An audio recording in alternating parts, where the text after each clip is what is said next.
everyone. I'm John Evans. Welcome to another episode of One on One. You probably did not know much about Jack Carr's first career. He spent 2 decades in military service to the United States as a Special Forces commander and then as a Navy SEAL sniper in Iraq and Afghanistan. Jack's second career, that's much more public.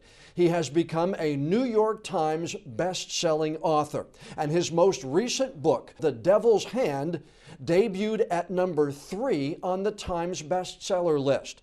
The first book Jack released, The Terminal List, is now being made into a special series for Amazon, starring actor Chris Pratt. Jack Carr has made the transition that many men and women could not. That's why he makes it a point to support organizations that help veterans begin and succeed in their post-military lives. Jack Carr, New York Times best-selling author, former Navy SEAL, commander in Iraq and Afghanistan, and probably most importantly, husband and father of 3 children. Welcome to the One-on-One with John Evans podcast. Thank you so much for having me on. I sincerely appreciate that. And most certainly the husband and father pieces of all that are one, the most rewarding, and 2, the most challenging for sure. And obviously the most important.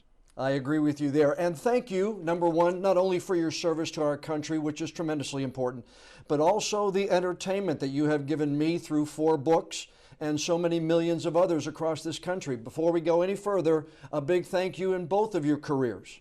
Oh, appreciate that. Well, thank you for the support in both of those, and particularly now in the on the novel front. But it's something I wanted to do since I was a little kid. So it's off and running now, and actually working on book 5. Well, not as we speak, but as soon as we're off this interview, that's what I go back to doing before the kids get out of school. Awesome. Are there similarities in James Reese and Jack Carr? I know you both have a military background. You both like your coffee the same way, little honey, little cream. But how much of Jack Carr is in James Reese? So we do have that same background. He was a prior enlisted Navy SEAL sniper, which I was. He, when the reader meets him in the first novel, The Terminal List, he knows he's after this next deployment, and his is Afghanistan, that he's going to come home and he's going to move on because he's at that stage in his time in uniform where he won't tactically be leading guys on the battlefield anymore. He's worked himself to a rank where this is the last time where he's going to be doing that. And that's where I was in my last Iraq deployment. I knew that was the last time I would tactically maneuver guys on the battlefield. And that's what I came into the SEAL teams to do. And now it was time to move on, and time to turn that page and do the other thing that I wanted to do in life, which was write thrillers. So what's helpful to me is that I get to tap into some of the emotions and the feelings behind certain events, not necessarily the exact tactics or exactly what happened in Mosul or Baghdad or Ramadi or Kabul or wherever it was, but the emotions behind those experiences, rather than interviewing someone and asking them questions about what it was like to be a SEAL sniper in Ramadi at the height of the war, and then taking those answers, and they would filter their way through whatever biases I had, whatever preconceived notions that I had, whatever other research that I'd done, and then I take that and apply it to a fictional narrative. Whereas in this case, I just remember what it was like to be a sniper in Ramadi in 06, and I take those feelings and emotions and I apply them directly into the narrative. So when the reader is at that point in the story, the feelings and emotions behind whatever that paragraph is, they feel authentic, they feel real, and that's because those emotions come from a real place. But there's all sorts of things I can tap into because we have those similarities. He likes Land Cruisers, as do I. Sure. He likes his coffee the way I do, and all those little things to kind of humanize the character, which I thought was important. But who is James Reese, Jack? Is he a compilation of men you served alongside? Is he somebody who you think this country needs? Is there a formula for when you were creating the character? Well, we're always going to need people like James Reese. There'd always need those people that are going to step up and hold the line, sometimes break glass in case of war. And he's one of those guys. He's one of the guys that you break glass in case of war. And in peacetime, maybe you don't want him around, or maybe he can flip that switch and he can be that family man. He can do those sorts of things, and those are what he's struggling with as a character. And he's not just the same character in each and every book dropped in a different scenario. He's an evolving character, just like we all are. We're all on this journey in life, and hopefully we're all learning and we're applying what we learn from successes and failures to our future decisions as wisdom as we go forward. So he's along this journey too, and the readers along with him along that journey. And right now, he's at this stage where he needs to figure out what he is. Is he a soldier? Is he a hunter? Is he a killer?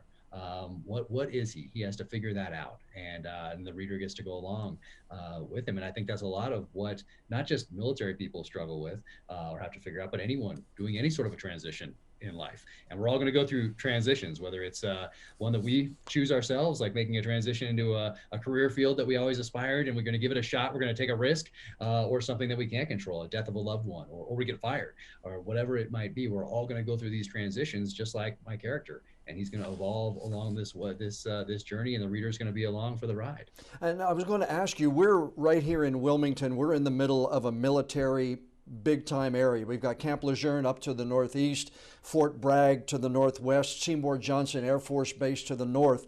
And you've had a successful transition from military life, but many don't. And as a veteran and as somebody who served, do you have any idea why so many don't make that transition as well as you have? I do, and I think I was very fortunate that I got to study it. Study might be the wrong word, because there was a lot of observation and watching guys transition. Because my last couple of years in, I wasn't taking guys down range anymore, so my sole focus wasn't on being the best combat leader I could possibly be, wasn't on the area of operations where we were going to be deployed, so that I could make the best decisions possible under fire for my team. I got to take a breath, think about transition, and I got to see people transitioning out ahead of me.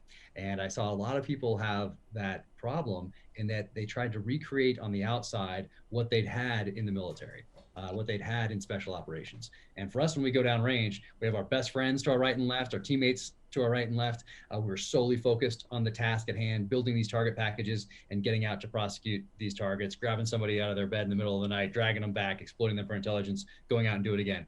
We're not worried about paying any bills or the leaky faucet or changing the diapers or going to a parent-teacher conference. All of our efforts and energy are focused on that task at hand, focused on the mission.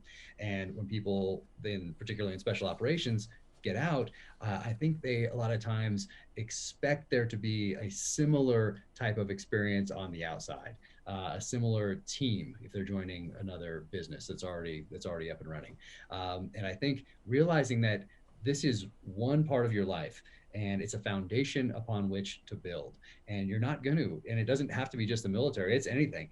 Nothing's exactly the same as you move forward in life. And so just realizing that, taking a breath and not trying to recreate what you had in the SEAL teams, realizing this is a foundation from which to build. Let me take the failures, the successes, the lessons learned, and I'll apply them wherever I'm going to go next. But what is really key, I think, is identifying that passion and then identifying that mission and then molding those two together as you move forward. So for me, that passion was writing. My mission is taking care of my family. I brought those two together as I turned the page and moved forward and left the military side of my life behind. Do you get messages from members of the military? You mentioned Fort Bragg again in this book. You've mentioned many establishments and installations in your books. Do you get messages from members of the military? I do quite a bit. I try to answer all of them. It's getting harder and harder to do now, but I still try to do it. People reach out. Someone just reached out, the other day, and a very personal message. But one of the ones that really stands out was from the first novel, and someone said they read a passage that I wrote about killing, and they wrote me an email, and they said that it really helped them come to terms with what they'd done downrange. Wow. And that allowed them to move forward. Just having read that, I think it was 2 paragraphs where I really go into kind of the psychology behind my character's perspective on doing that job. And so someone reached out and really said, hey, that changed their life, their perspective, and allowed them to move forward. What a gift that email was. It was incredible. And I get similar ones fairly frequently, but that one really stands out because it was the first, it was early on, and it was so heartfelt and so genuine that it stuck with me. Learned about your books through two of your fellow authors, Kevin Maurer and Tony Tata. Both have ties to Wilmington, and I've had them both on the podcast before. Love their books, love their work. Who's helped you along the way? Because they both said, you know, when Chris Pratt came aboard with the Terminal List project on Amazon, they both tweeted out, couldn't happen to a nicer guy. And who has helped you? Did those guys and their words mean a lot to you along the way? So fantastic. Everyone that I've met in the publishing industry has been so amazing. And I didn't know going into it. I thought it would be kind of more competitive, or people would keep me at arm's length because here's the new guy coming in, encroaching on our turf type thing. The exact opposite was true. Everyone that I've met has extended a helping hand, blurbed the novels. Those guys in particular blurbed my first ones out of the gate. It meant so much to me that they would do that. And then the reason that I have a novel today is that Brad Thor cracked the door to New York publishing for me. And we got put in touch by a mutual friend. And people, now I know how many people tell you if you're an author that they want to write a book or they have a book. So I can only imagine after the 20 plus years that Brad's been doing this now, how many people have done that to him. And I was one of those people. But he took my call because someone had told him some things that I'd done in the SEAL teams. And he took the call and said, hey, kind of vetted me. It was like a job interview. And told him about my mom being a librarian, growing up surrounded by books, and all these guys that I'd read growing up, Tom Clancy and Nelson DeMille and A.J. Quinnell, J.C. Pollock and Stephen Hunter, all these guys who I had read and were essentially my professors in the art of storytelling. And eventually Brad said, okay, stop talking. If you write a book, I will let my publisher know it's coming because of what your friend told me that you did in the SEAL teams. And I said, that's all I need. And he said, when's it going to be done? And I said, a year from today. So finished it a year from today, called him back a year from today. He remembered me. He let New York know it was coming, and they read it and liked it. And next thing you know, we're off to the races. So I'll forever be grateful to him for doing that. What is your process for writing? I've done some research on you, Jack, and you said you usually write a summary about it. But how does it take off from there? Does it grow tentacles? And take me through the whole process of whatever book it is that you want to go through. How long time frame, start to finish, and everything? Yep. Well, now they have to take a year because now they're due. Now there's deadlines. The first one, there's not a deadline because you have no publisher, you have no readership, no one knows who you are. So each one so far anyway has followed the same path, in that I write a one-page-ish executive summary, kind of like what you'd find on a book jacket to get you excited about the book. So that's kind of what I, and as I'm writing that, I have some, maybe this happens, perhaps this happens, a couple of those in there, but a one-page executive summary, essentially beginning, middle, end, and a theme. And then from there, I take that and turn that into an outline. And that outline is broken down into to a prologue, to parts 1, 2, and 3, to an epilogue. So far anyway, and this holds true for all the books up to book 5, which I'm writing right now. Then I think through that outline, and not so much that if I get stuck on a certain part, that it'll hold me up. I just put a couple X's in there and highlight it, and I go around it because I don't want to get stuck or mirrored down in this. How am I going to solve this problem? Knowing that I have an entire year to figure it out. Battlefield, you got to make decisions very quickly. You're adapting, the enemy's adapting, you're looking for gaps in the enemy's defenses, you're looking to capitalize on momentum, all these different things. But in writing, you're doing the same thing. But if you mess it up, the consequences aren't nearly as dire. So it's okay. You can sleep on it. It's all right. So then I take that outline and then I turn that into the novel. So thus far, that's how they've all worked out. And so far, for me anyway, that process works. I like knowing where I'm going. And then I like knowing how the next book's going to start. So right now, as I'm writing book 5, I know how book 6 starts. I know the theme to book 6. I know where that one's going. So I'm not wasting any bandwidth, worried about, oh boy, if I finish this book 5 like this, how am I ever going to start book 6, or where book 6 going to go? I don't have to think about that at all. All my energy is focused on making book 5 the best it can possibly be.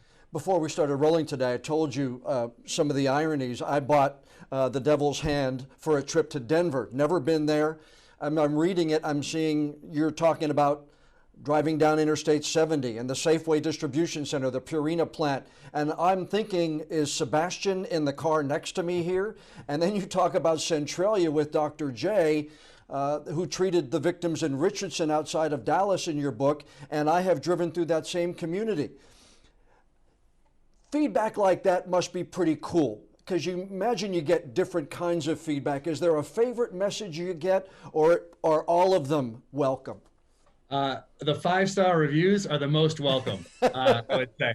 Uh, but anytime you positively influence someone, or someone has a good time in the pages of your novel, or they can't wait for the next one, or you kept them up all night reading, like that's what you're after as an author, or at least that's what I'm after as an author. So that means the world to me. Anytime someone has a positive experience with a book or told a friend, because really, I mean, there are thousands of novels out there, and Simon & Schuster sees thousands of books across their desks every year. They chose this one for a reason, and the reason that it is successful, or why it is sold enough copies for me to be able to continue writing, is that people told a friend. And they took a risk on me as a new author, and then they risked their own political capital by recommending it to somebody else. And that was before I was on the Joe Rogan podcast, before I was on Tucker Carlson, before Chris Pratt announced that he'd optioned the movie and we're making a 8-part series for Amazon. Before all of those things happened, it was word of mouth from veterans, from tactical shooters, from hunters, from readers, that took that risk, told a friend, and it made the New York Times list before any of those other quote unquote bigger names or bigger platforms invited me on, or told anybody else about it. So it's really one-on-one, word of mouth is why I'm allowed to do what so I'll never forget that, and I'm sincerely appreciative to everybody who took a risk on me and told a friend. You were researching infectious diseases before the pandemic came out. That was the basis of this book. Yeah. And so it kind of played into it a little bit, but also I've heard you talk a little bit now about the theme for this, which is what our enemies have learned over the past 2 decades of watching us. So it really kind of fit hand in glove, didn't it? It really did, and I didn't expect that when I outlined the novel in August of 2019.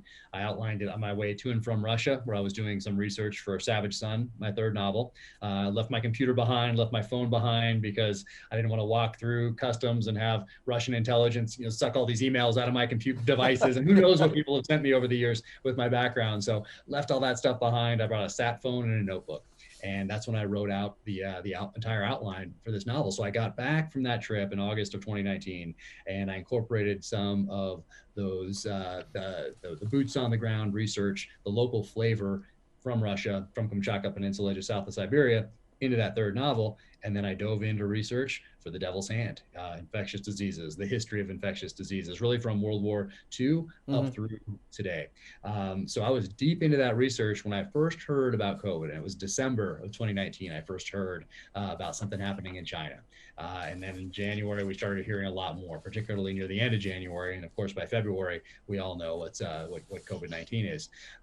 But with the theme of the novel being, what does the enemy learn by watching us on the field of battle? They're not just looking at the field of battle. They are looking at our domestic situation. They're looking at our reaction to COVID-19. They are looking at what we've done with this summer, which continues today, of civil unrest in our cities, very contentious political season and election cycle. And from all those things, they are drawing lessons, and they're taking those lessons and applying them to their battle plans. They're figuring out how they can exploit these situations, these weaknesses, to enhance their own positions. So it was very timely, much more timely than I thought when I outlined it in 2019, because I didn't know I'd be able to incorporate the summer of civil unrest and election cycle. Right. Well, I knew I'd be able to incorporate an election cycle, but not nearly as contentious as it became. And of course, our reaction to COVID-19 really fit in with the bioweapon catalyst that moves the plot forward in The Devil's Hand. So it just kind of how it happened. No idea that 2020 was going to be such a pivotal year in the history of our country and the history of the world. You've talked a lot about your mom being a librarian and books growing up, but you don't talk much about your childhood, what you were like going to school. You said you wanted to be in the military. I've heard you say your grandfather fought and died in World War II. But what was a young Jack Carr like? Was he a good student? Was he a good athlete? Take us inside Jack's early years. Yeah, so I think I was probably an average at all those things, but I was definitely a reader from a very early age, and I read things that interested me. And I read the nonfiction stuff on warfare at a very early age, histories of World War II, what was going on in Vietnam. And I was drawn towards this guerrilla warfare, towards terrorism, especially with my earliest memories are of the 1979 Iran hostage crisis. I remember those pictures vividly. I remember Walter Cronkite counting down the days we've had Americans in captivity. I remember Time Magazine coming to our house, Newsweek coming to our house. I remember the newspaper coming to our house with those pictures, and then the evolving face of terrorism throughout the 80s during that time that was particularly impactful to me. So I think I was a serious kid growing up because I knew from an early age that that was going to be my war, that was going to be my enemy for my generation, and I studied it. And back then you could. Back then, you could go to the library. I could read Newsweek. I could read those magazines at the house. I could read the newspaper, and then I'd be done. There wasn't another website to go to. There wasn't another link to go to. There wasn't another distraction. It was like, okay, I've done this. Now it's time to go outside and run around and train. And it's time to do the pull-ups, and it's time to sprint the hill, and it's time to get on the roof and shoot my bow down at an angle with my heart rate pounding. So all those things, I was just focused on. I think I was very focused, I guess would be the best way to describe it, because I knew where I wanted to go, both in the military and then as an author, because once you've read all those things in, let's say, 1983 that you can read on warfare at the local library, well, what do you read next? Well, you read thrillers. And I saw my parents' bookshelf, and I saw these different authors that they were reading. And I heard about this guy, Tom Clancy, who wrote something called Hunt for Red October when I was in 5th grade. And who's this guy? What's all this talk about? Then I discovered David Morrell, who created the character Rambo back in 1972 with First Blood. And I read his novels. And then I found then I found Nelson DeMille with The Charm School. And I found all these authors who had protagonists with backgrounds that I wanted in real life one day. So I just dove into these books, and I knew that one day after my time in the military, I'd write books just like the kind I was reading growing up. So what I didn't realize I was doing was I was giving myself an early education in the art of storytelling, so from the masters of the craft. And I think it would be different if I had just woken up one day and said, oh, I'm going to give this author thing a try. What should I read? No, you were on that path early. I was building that foundation from a very early age. And my mom introduced me to Joseph Campbell and Hero with a Thousand Faces through a series of interviews he did with Bill Moyers on PBS called The Power of Myth back in 1988. And so I incorporated that kind of into my vision as I was looking at TV shows, I was looking at movies, I was reading books. Hey, does this follow that formula? Do I have a reluctant hero? Is he going on a journey? Does he meet a mentor? Does that mentor pass him knowledge or a tool? Does he emerge transformed from some sort of a crucible? And what does he do afterward? Does he come back from where he came to pass on those lessons to the next generation? So I was always just studying those things, but out of a pure joy. It wasn't because I'm like, I got to study this because one day I'm going to write. It was just, I loved it. And now all these things have formed the foundation for my novels. You spent years in service to your country in life and death situations. Does writing provide that same adrenaline rush as it was in the military? You know, I don't think the same adrenaline rush. There are similarities for sure, but not the same adrenaline rush. Very different, and that's okay. I think knowing that this next chapter in life is going to be different is one of the things that's important about making that transition. So definitely different, but you still have the stress. You know, you're worried. Like, so now I don't have a team, I have my family, and they're taking this risk with me, and they're on this journey with me. So that's a stress there. And then you have what's essentially art that you're unveiling to people who can now comment on it without any barriers. You don't have to write a letter to the editor. You know, you don't have to write in and find an address and postmark it and put it in an envelope and put it in a mailbox and then wait for it to get to a desk and then have someone actually read it and then maybe publish it. It's right there. Amazon reviews, right there. Comment section on social media, right there. Zero barriers. So there's risk involved in it that way as well. But they're definitely different entities. And like I said before, the messing up in what I'm doing now, that's okay. No one's coming home in a body bag because of it. So I guess the focus is similar in that I know I'm focused on making the best product I possibly can. Downrange, I'm focused because it's for different reasons.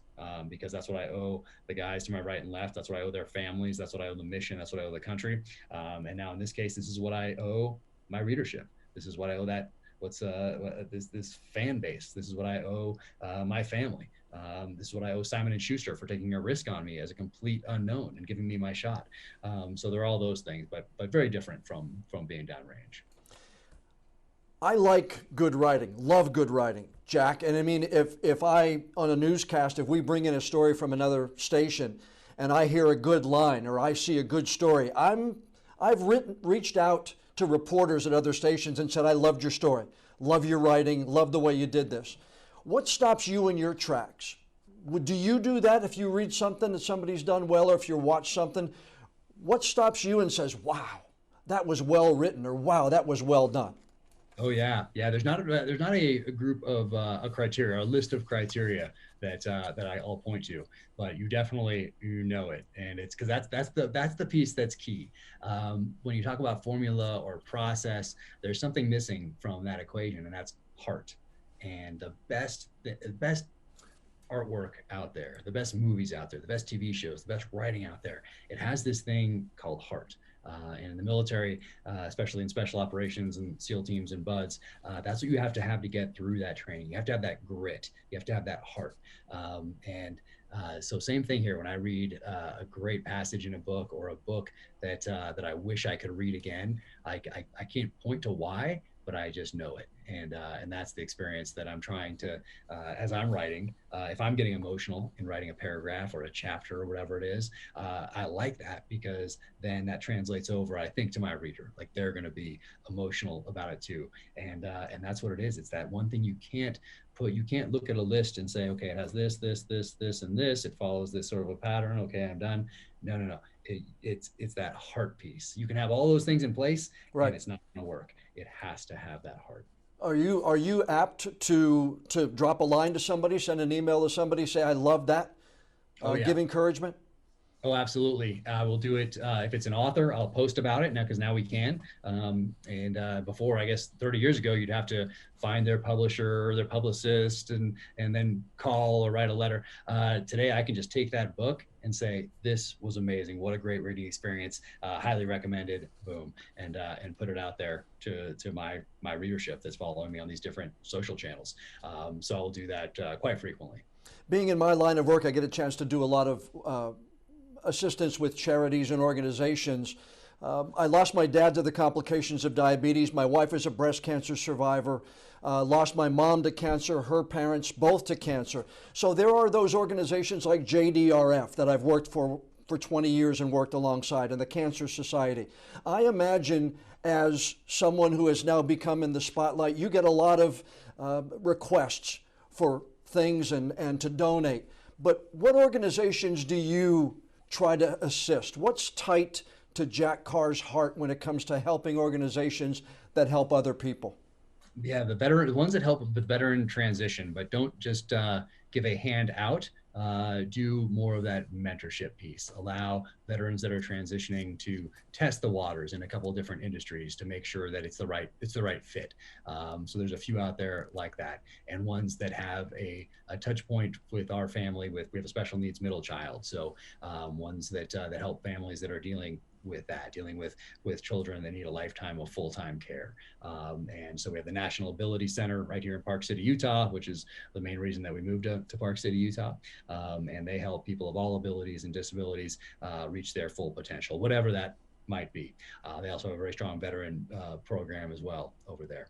I've seen so many people also struggle with the physical and emotional trauma of the battlefield, whether they're missing limbs or they're dealing with traumatic brain injury or post-traumatic stress, sometimes all of those things. And then you add complications of sleep deprivation with sleep aids, that sort of thing. You're adding some alcohol in there, maybe some marital problems, whatever it might be. And there's a foundation called Rescue 22 that helps provide fully trained service and support dogs for veterans. So there's some great organizations out there doing amazing work for children with disabilities and for veterans making that transition and dealing with this emotional and physical trauma of the battlefield. So those are the types of organizations that I support. Seems like the ones that are closest to our hearts are the ones, at least in my case, with JDRF and the Cancer Society and stuff of that nature. You're protective of your family. You don't speak much. You speak about your middle child being special needs. But how important is your family, your wife, to this career? Obviously, being married to someone who's in the SEALs is one level of determination and dedication. but how important is she and is the rest of your family to what you're doing right now?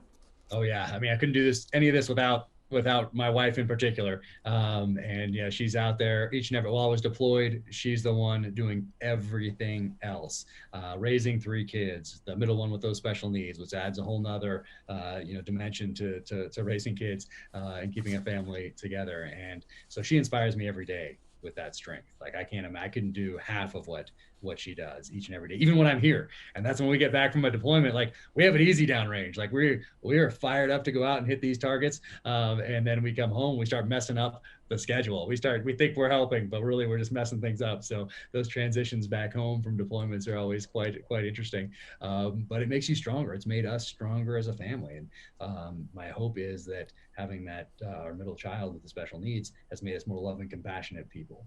And hopefully it'll make his siblings, the one on the other side of him, more loving, compassionate people as well as they move forward in life and realize that, hey, look what mom and dad dealt with. Particularly, look what mom dealt with when dad was away. And then look what she continues to deal with today as he's in there typing away, writing these novels. Hey, and hopefully they take that on and say, you know what, I can do it. I can do it too. Whatever adversity I am facing, I'm resilient. And look at what my parents did, and not just look at what my parents did. Look at what people have done from really the inception of this country up until today. Look what all these people have sacrificed, so I can have these freedoms and these options and opportunities that I have today. And then they can take a breath, put things in perspective, and charge forward. So, family is that's what this is all about. I've got a nephew who is autistic. My youngest sister's youngest child is nonverbal and autistic. And I say, what I've learned from Anthony has made me a better person. And I think if we can take those steps and then working with the Autism Society, but also just making more people aware of everything like that, I think is a task I now take to hand as much as I possibly can. Oh yeah, no, it's I mean, that's the best way you can look at this, because a lot of these situations are extremely tough and difficult, and obviously not what you expect as you become a parent.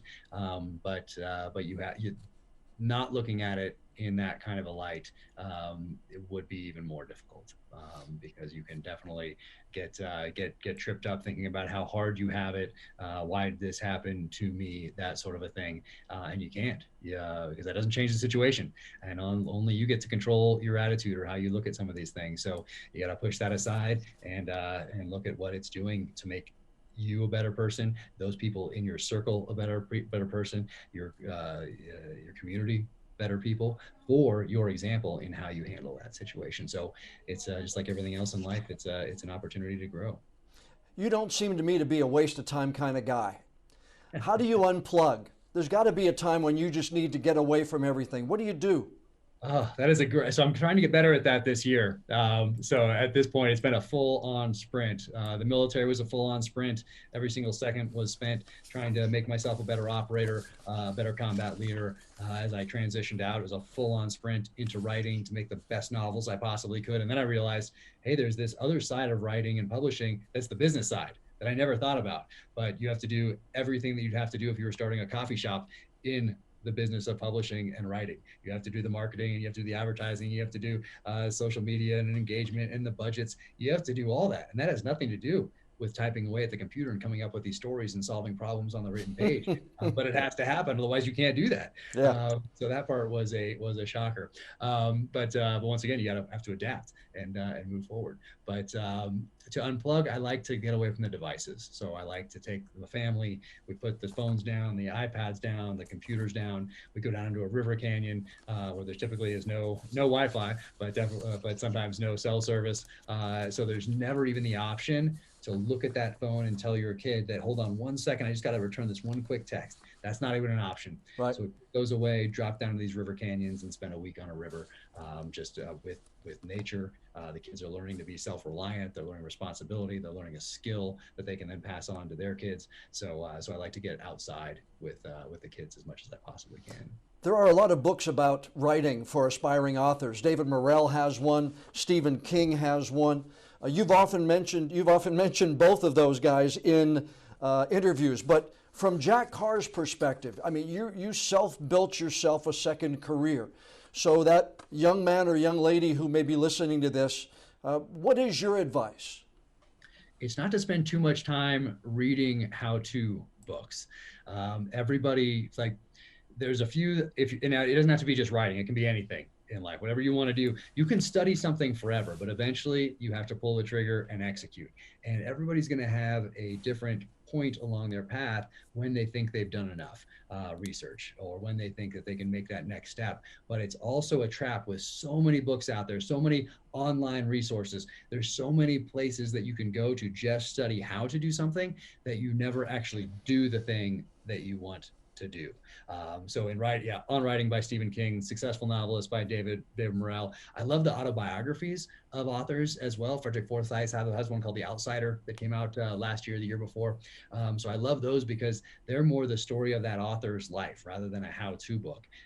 So I love reading those, continue to read those today. And then there's a series of books by Stephen Pressfield on creativity. And Stephen Pressfield wrote Gates of Fire, Legend of Bagger Vance, Afghan Campaign, just an amazing guy. But he has a series of books on creativity that you can read in about an hour, each one in about an hour.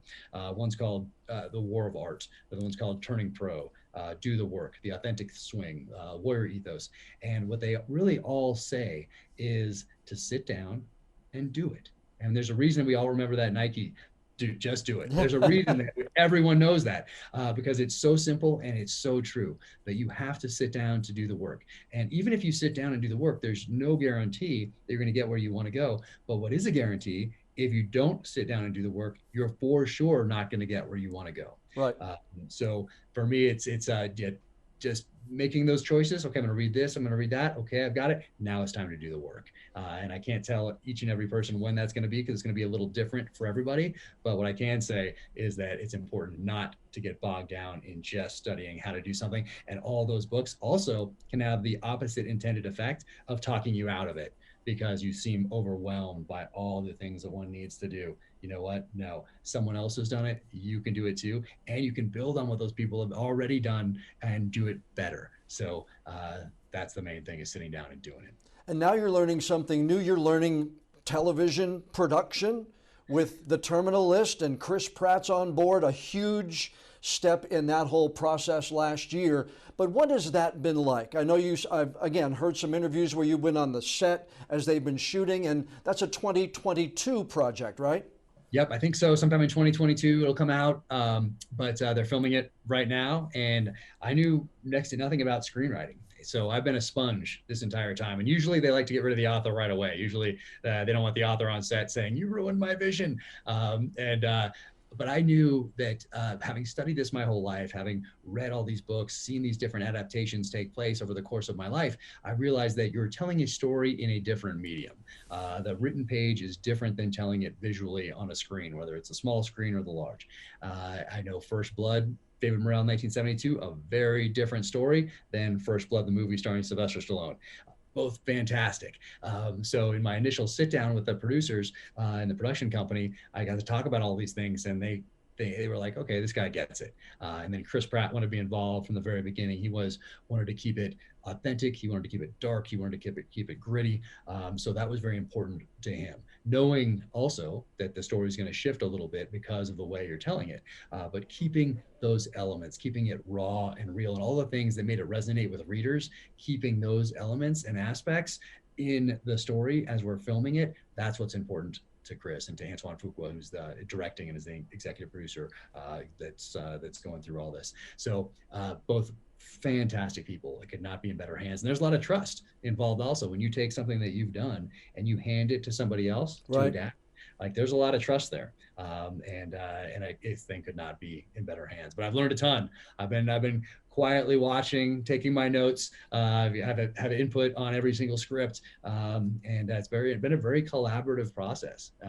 And I can't wait to see how it all turns out in the end. Fingers crossed, but it couldn't be with a better team. That's for sure. Well, I'll tell you what, I will be there the night it streams. I'll be there, and when Book 5 comes out again next year for Book 5. Next year for Book 5, yep, probably April of 2022. Well, let's hope we get you down to southeastern North Carolina on one of those research tours, or maybe a book tour. We'd love to have you down here at the beach, and I know there's a lot of military people who would love to shake your hand because of everything you've done for that community. Oh, thank you so much. No, I love North Carolina. I have great memories of being on Fort Bragg prior to Free Fall School out there. Obviously, an incredible history as it pertains to special operations out there. And then one of my favorite knife maker right there, Daniel Winkler's out there in Boone. So there's a lot of reasons for me to get back out to North Carolina. Jack, it's been a pleasure today. I really, truly appreciate your time. You're slam busy with a lot of things going on, but this shows the true class that you try to be available to everybody. And even for a small podcast in southeastern North Carolina, you're willing to make some time. Thank you for being my guest today. Oh, it's an honor, and thank you for having me on. I sincerely appreciate it. A huge thank you to Jack Carr for joining us for this week's podcast interview. If you want to learn all things Jack Carr, his website is officialjackcarr.com, and there you can learn all about the organizations that Jack supports. Follow him on social media. He's very active on Instagram and Twitter. Jack Carr USA. The Devil's Hand, that's available in bookstores right now. And mark it on your calendar for 2022. Look for Chris Pratt starring as James Reese in The Terminal List on Amazon. Before we go, I'd like to ask you a quick favor. Please download and subscribe to the One-on-One with John Evans podcast on whatever app you use to listen to your favorite shows. And if you would be so kind, please leave us a rating or a review. The more feedback we get from friends like you, the higher we'll be listed on the apps, the better chance we'll have of bringing in even more new listeners. I'm John Evans. Thanks so much for joining us for this episode of One-on-One.